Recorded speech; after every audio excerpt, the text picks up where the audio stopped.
Indeed, as life progresses, we come to appreciate that the author of Ecclesiastes was right, and that there is indeed a time for everything. For life, in all its richness, from the moment of birth right up to the occasion of death, is constantly affected by incidents, events and coincidences.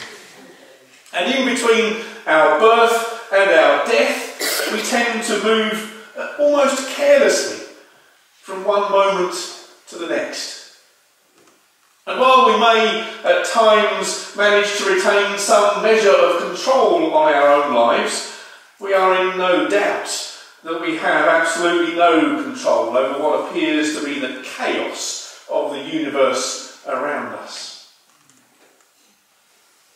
Yet that is no cause for despair, because we know that God is in control.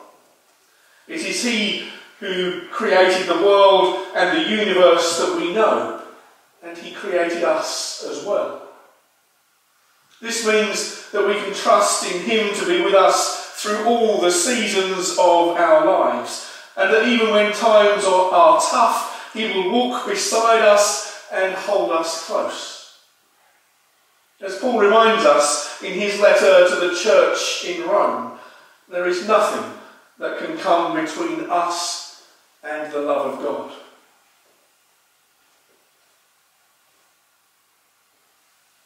There is a time for everything and a season for every activity under heaven. Well, we've briefly already considered this statement in relation to our lives as a whole and the whole of creation. It's worth spending some time thinking about how it relates to the things that we do for God. And as we consider our response to God's call, let me share this quote from the Baptist minister Nick Fawcett. I know I've shared it with some, if not all of you, before. He asks, what difference does being a Christian make to your life, and what difference should it make? Are you simply going through the motions, or does your discipleship actually show? I believe that these are important questions for us to consider and to answer. They should not be ignored. Neither should they be passed over glibly. Instead, they should be reflected upon and considered prayerfully. So as we reflect on those questions posed by Nick Fawcett, let me ask you the following. In your thanksgiving to God for all He has done, and in response to His love, what do you offer? And what can you offer for the service of God?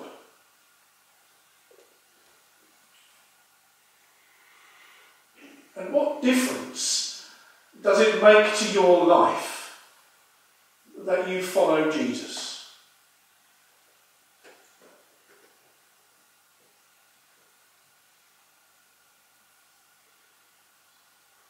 In his letter to the church in Ephesus, Paul writes, be very careful then how you live, making the most of every opportunity. You see, not only does God call us to follow Him, but He also provides us with opportunities to serve Him. Therefore, we must keep our ears open so that we can hear His call, and we must also keep our eyes open so that we can see the opportunities to serve God that are set before us. As our reading from Ecclesiastes says, there is a time for everything. And this is so because, as the book goes on to say in that chapter, God has made everything appropriate in its time. So let me ask you, what opportunities has God placed before you? What talents and abilities has God given you, and how might He be asking you to use them? What might God be calling you to do?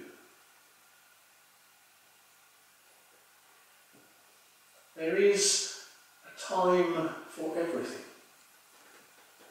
Might this be the time that God has made appropriate for you to do his work?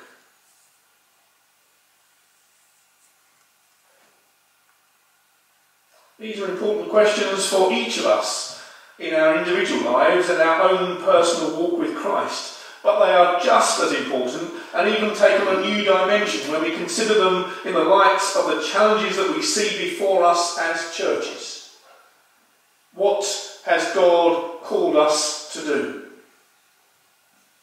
What is God calling us to do? Are we listening for that call? Are we willing to respond to that call?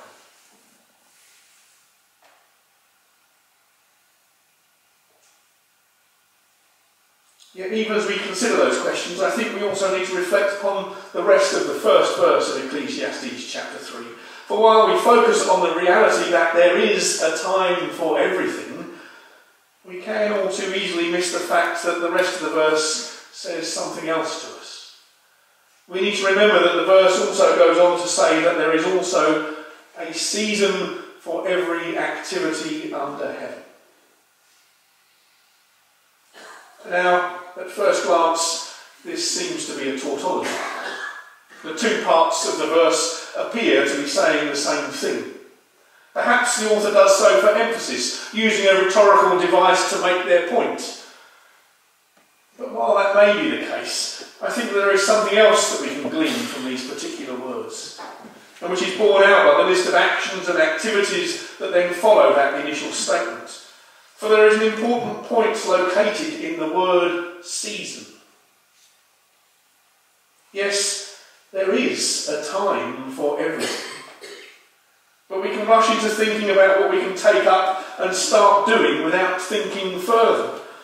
And this is, of course, an important thing. It's good to know that there are things we can work at. But just as there is indeed a time for everything, we must remember that there is also a season for every activity under heaven. And the reason that I'm labouring the point in highlighting this distinction is because seasons not only have a start, but they also have an end. And this is important because we should not only consider those things that we can start to do or take on, but we also need to consider those things that we may already be doing and may well have been doing for some time. There is a season for every activity under heaven. This indicates that there is therefore a time when things must come to a natural end. This may be the end of the work or role that an individual does, or it may be the end of a project, a ministry, or an aspect of mission. Sometimes we're called to a task for the long haul. Sometimes we're called to a task for a short time. Sometimes a mission or ministry is for the long term. Sometimes a project is for a brief period. Therefore, we have to listen carefully to the call that God places upon us as individuals and fellowships. We need to take the time to discern what he is saying to us as we seek to follow him and serve him.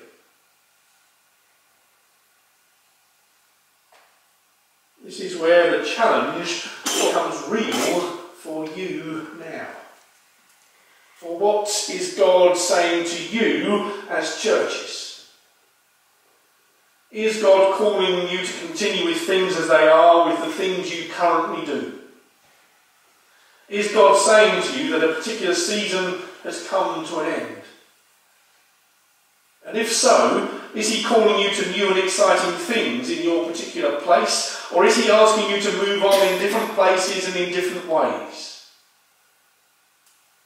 Or is God calling you to something in between, where some things stay the same but others change in some way? The answers to these questions do not come easily. That's why you have to listen for God's voice and seek to discern God's will together.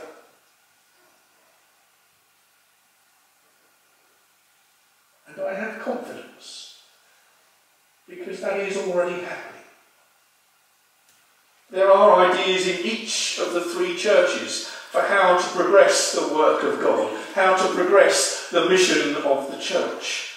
Some of those ideas and plans are more fleshed out than others, but each of you is seeking to fulfil the calling that God has made upon you as fellowships. That is good, and that is exciting. What we need to do is to continue to listen for God's voice, to continue to seek God's heart, to continue to discern God's will. And if you do so, trusting in his presence, trusting in his care and his strength, then you can know that whatever you are called to do, God will be there with you.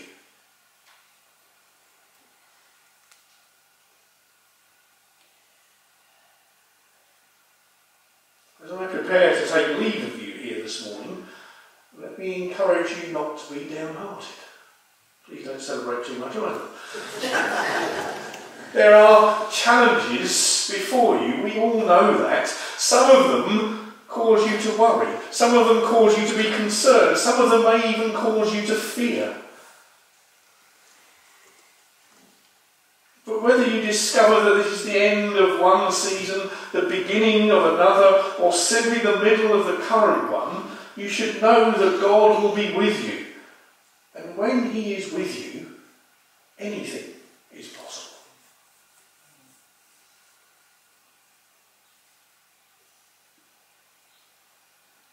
May God richly bless you in the days ahead as you seek to continue building his kingdom in the places where you are, in Swanage, here in Wareham and in Skinner Street, in those communities where you're located, where you serve faithfully and seek to love the communities around you. May you continue to do so.